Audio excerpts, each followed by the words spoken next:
Ketika Ratu Negeri Sheba mendengar kabar tentang Salomo, berhubung dengan nama Tuhan, maka datanglah ia hendak mengujinya dengan teka-teki.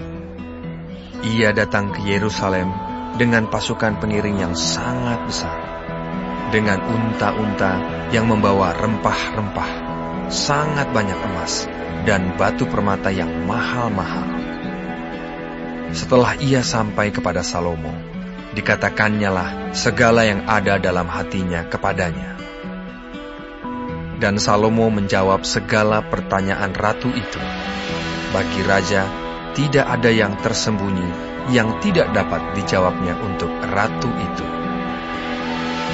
Ketika Ratu Negeri Sheba melihat segala hikmat Salomo dan rumah yang telah didirikannya, makanan di mejanya, cara duduk pegawai-pegawainya, cara pelayan-pelayannya melayani dan berpakaian, minumannya dan korban bakaran yang biasa dipersembahkannya di rumah Tuhan, maka tercenganglah ratu itu, dan ia berkata kepada raja, "Benar juga kabar yang kudengar di negeriku tentang engkau dan tentang hikmatmu. Tetapi aku tidak percaya perkataan-perkataan itu sampai aku datang dan melihatnya dengan mataku sendiri. Sungguh, setengahnya pun belum diberitahukan kepadaku. Dalam hal hikmat dan kemakmuran, engkau melebihi kabar yang kudengar. Berbahagialah para istrimu, berbahagialah para pegawaimu ini yang selalu melayani engkau dan menyaksikan hikmatmu. Terpujilah Tuhan Allahmu yang telah berkenan kepadamu sedemikian, hingga ia mendudukan engkau di atas tahta kerajaan Israel. Karena Tuhan mengasihi orang Israel untuk selama-lamanya, maka ia telah mengangkat engkau menjadi raja untuk melakukan keadilan dan kebenaran." Lalu diberikannya kepada raja 120 talenta emas dan sangat banyak rempah-rempah dan batu permata yang mahal-mahal. Tidak pernah datang lagi begitu banyak rempah-rempah seperti yang diberikan Ratu Negeri Sheba kepada Raja Salomo itu. Lagi pula kapal-kapal Hiram yang mengangkut emas dari Ofir, membawa dari Ofir sangat banyak kayu cendana dan batu permata yang mahal-mahal. Raja mengerjakan kayu cendana itu menjadi langkan untuk rumah Tuhan dan untuk istana raja, dan juga menjadi kecapi dan gambus untuk para penyanyi. Kayu cendana seperti itu tidak datang dan tidak kelihatan lagi sampai hari ini. Raja Salomo memberikan kepada Ratu Negeri Sheba segala yang dikehendakinya dan yang dimintanya, selain apa yang telah diberikannya kepadanya, sebagaimana layak bagi Raja Salomo.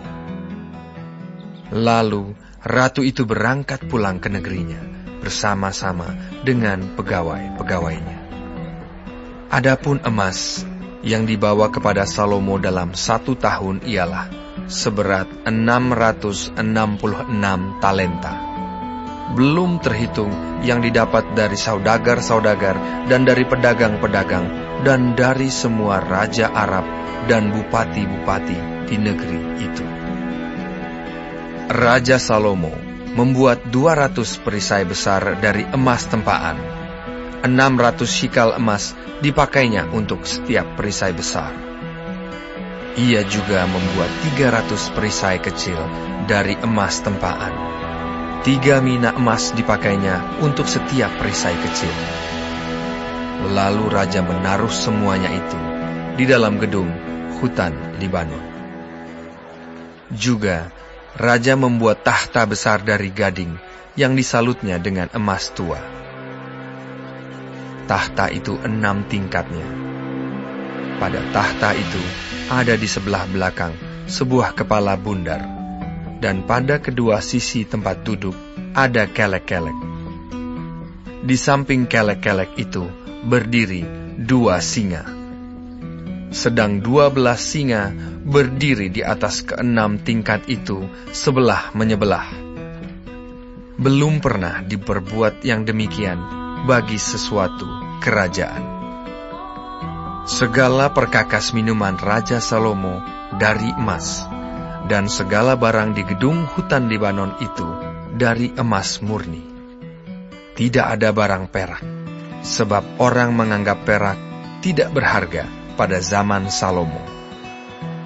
Sebab di laut, Raja mempunyai kapal-kapal Tarsis, bergabung dengan kapal-kapal Hiram. Dan sekali 3 tahun, kapal-kapal Tarsis itu datang membawa emas dan perak serta gading, juga kera dan burung merah.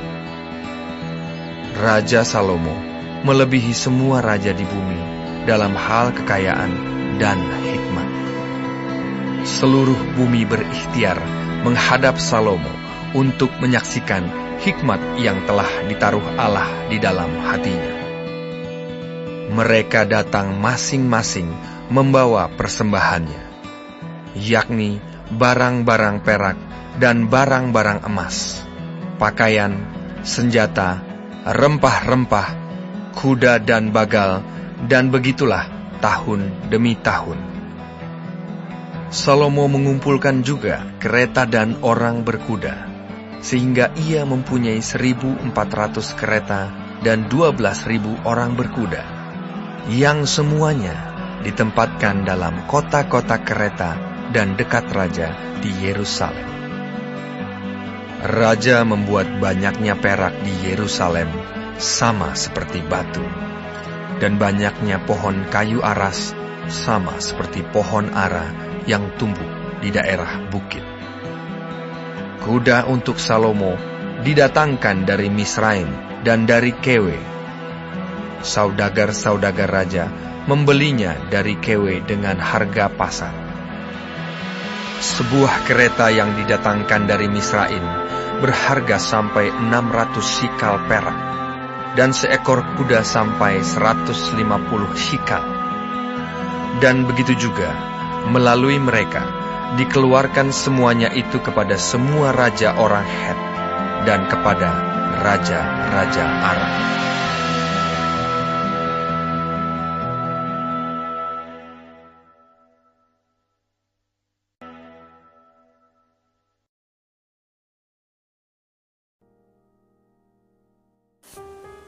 Shalom saudara-saudara yang dikasihi Tuhan Yesus. Puji Tuhan, hari ini kita masih diberi kesempatan hidup dan mempelajari firman Tuhan dari kitab 1 Raja-Raja pasal 10. Jadikanlah firman Tuhan panduan atau kompas dalam kehidupan.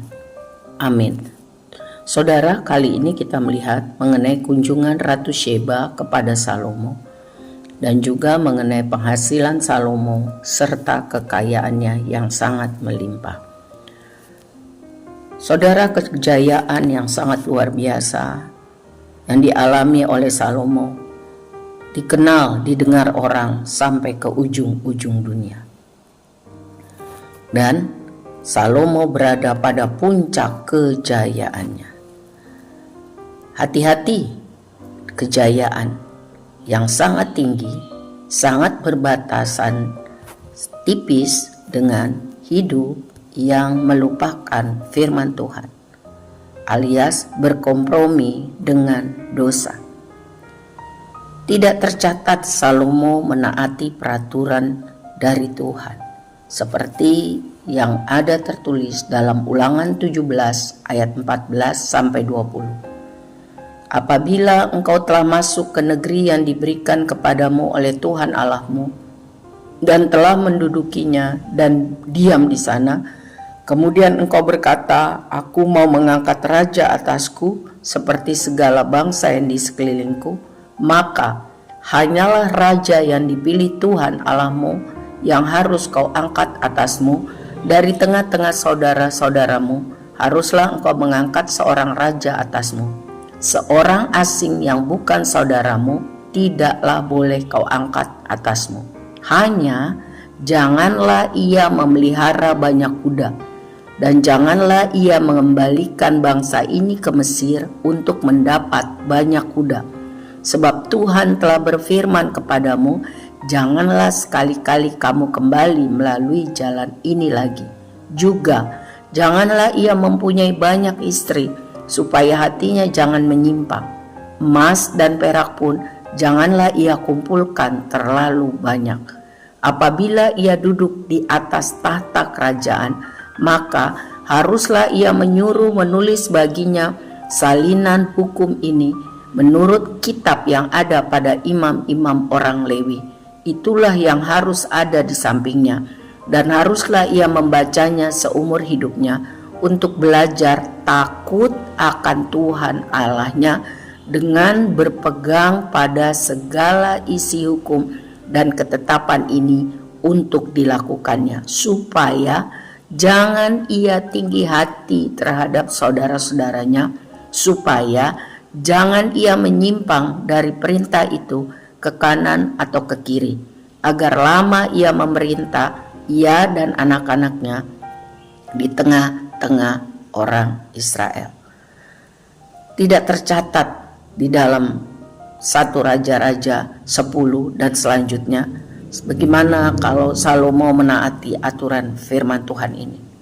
Tidak ditulis bahwa ia menyuruh orang untuk menuliskan kembali hukum Tuhan dan menaruh di samping tatanya dan mempelajari itu agar ia mengerti untuk hidup takut akan Tuhan dan tidak menyimpang ke kiri dan ke kanan.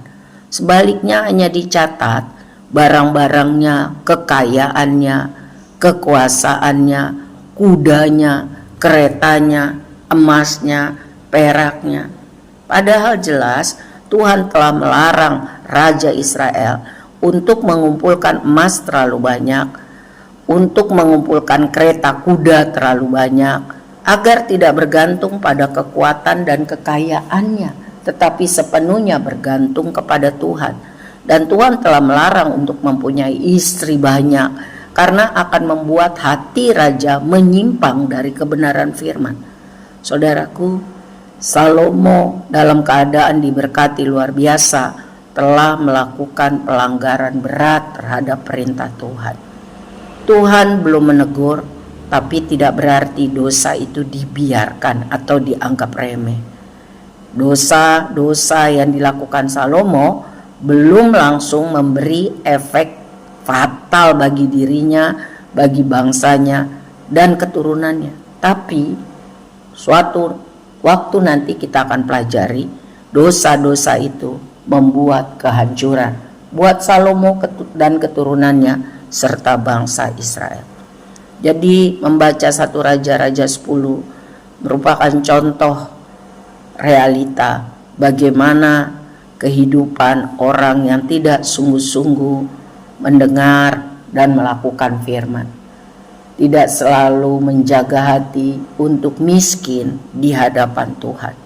Di satu sisi sangat-sangat diberkati dengan harta, tahta, dan wibawa. Tetapi di sisi lain tidak mendengar dan tidak menaati firman Tuhan. Kiranya Tuhan menolong kita dari pelajaran mengenai kehidupan Salomo, mengenai keberhasilan hidup seseorang anak Tuhan. Tidak ditentukan dari kekayaan, tidak sama sekali ditentukan dari kehebatan secara fisik. Tolak ukur kesuksesan anak Tuhan adalah mutlak melakukan firman Tuhan, menaatinya, karena selalu hidup miskin di hadapan Tuhan. Kaya boleh karena itu berkat Tuhan, tapi selalu memiliki hidup yang haus lapar akan Tuhan, bergantung penuh untuk hidup taat kepada Tuhan, agar yang baik datang, berkat rohani dan berkat jasmani. Tuhan tolong kita untuk selalu berjaga-jaga di dalam segala keadaan dan berdiri teguh sesuai firman Tuhan. Amin. Tuhan Yesus memberkati.